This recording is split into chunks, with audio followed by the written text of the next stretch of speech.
So this question is kind of out of place. We answered this at the end of part 1, that it really depends if the order matters or not. So you need to be very careful. Now, moving on to our composite transformation theorems. There are some special cases that we may want to be thinking about. And one of those special cases was when we do composite reflections over parallel lines. There's actually a theorem, a parallel line theorem, that says a composition of reflections across two parallel lines really is the same thing as a translation. But if I go and I do a composition of 3 parallel lines, that's really the same as a reflection. And if you think about flipping it twice, you end up front side up, backwards, front side up. So you could have just slid it straight across. If you do an odd number, you're going to end up with that reversed orientation, which is really what we're talking about.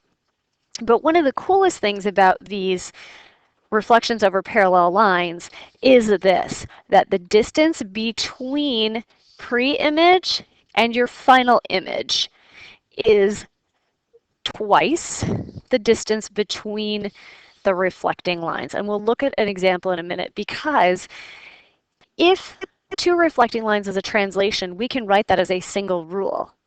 And reflections can be written as a single rule. And so sometimes the compositions are just a more complicated way of getting to a single reflection, and you can do it in 1 step instead of 2. So let's look at this picture. We started with the star right here at -2, 4.5. We first reflected it down to this star. And if we look at our 2 choices, it obviously was reflected across the x-axis because it's equidistant top and bottom. What happened here, so our first reflection is that. We reflected across the x-axis. Then we took this image here and we reflected it over the line y equals 2, and we ended up with this image right up here. And that rule for this particular case, all that changed from P prime to here is we added 12 to the y, but our x's, no matter where they are, so this x right here will stay the same as, not stay the same rather, as this right here. Our x will stay the same, but our y will not move the same amount, excuse me. So we can't write a specific rule for this. Now, we can, however, we would, like we did on the quiz, we would talk about this being a rule. It's a reflection over y equal 2, and we use our common sense in recording this. But here's where that theorem helps us. If I want to go directly from this one to this one, how can I get there?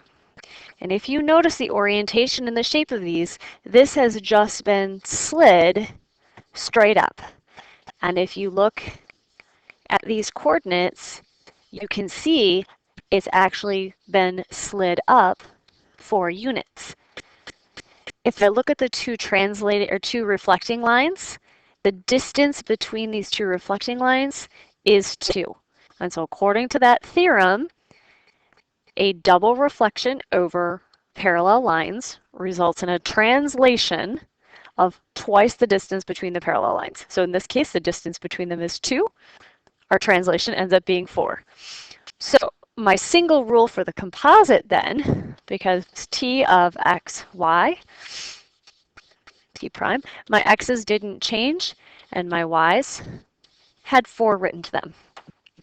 Not all composite transformations can be written as a single rule, but when they can, it obviously makes things easier for us. Another interesting theorem is when we have intersecting lines, anywhere intersecting. And the composition of reflections over intersecting lines is equivalent to a rotation. So the reflection over intersecting lines makes a rotation. Now, we're not going to do a lot with this because we're sticking with those basic 90, 180, 270 rotations, but this is something that we'll pick up on more later because it's a pretty easy concept. Whatever the reflection is a rotation. The angle, this is the key part, the angle formed by the pre-image, the first one, and the final, the third one, is twice the angle between them. Okay, so we don't need to actually measure the angle to see this in this picture. If we go over here and we connect, this is my original picture to my double prime, which is my ending picture. And you think about connecting this right angle with this right angle. Our rotation is through the origin. And then you compare it to the angle formed by the pre-image and the final image compared to the angle formed by the pre-image and the image, the first and the second. And if I compare that angle to this right angle, back to here, to the right angle here, if we call this one theta, or x, it's pretty clear to eyeball and believe that this one will be twice theta. So if I want to rotate my first picture by 30 degrees, my final image ends up being 60 degrees. And that's where some of the rotations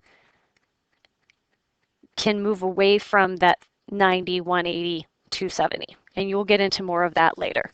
So what we can do here,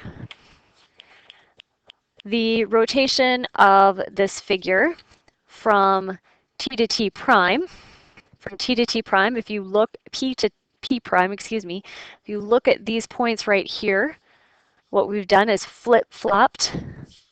We took t of xy to t prime of what happened to the 2, 7. It became 7, 2, which became a yz, which is a reflection over y equals x.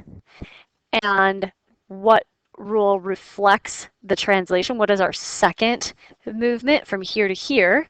Well, again, if you just look at, so I took t prime, and how do I get to t double prime? I went from 7, 2 to 7, negative 2. So my rule said leave the x, do the opposite of y. If you go back in your notes, that is a reflection over the x-axis. Now, write a composition. How could I get from start to finish? Well, let's look at P is at 7, 2, and it becomes, sorry, P is at 2, 7.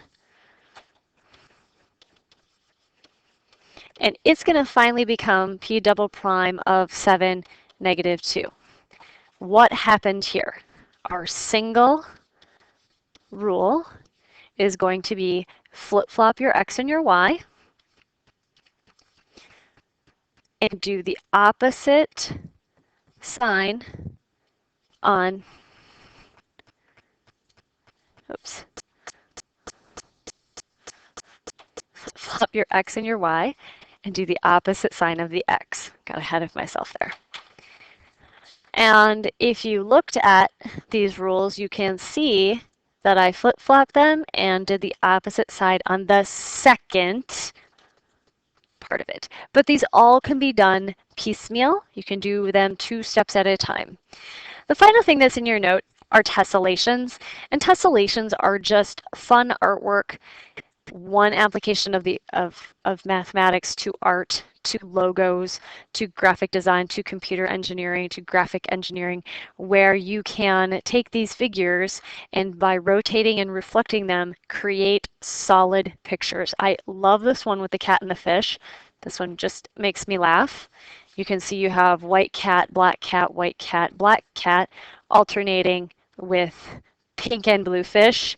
Repeat the cat, and they all lock in and fit well together, leaving no gaps, which is exactly what a tessellation does.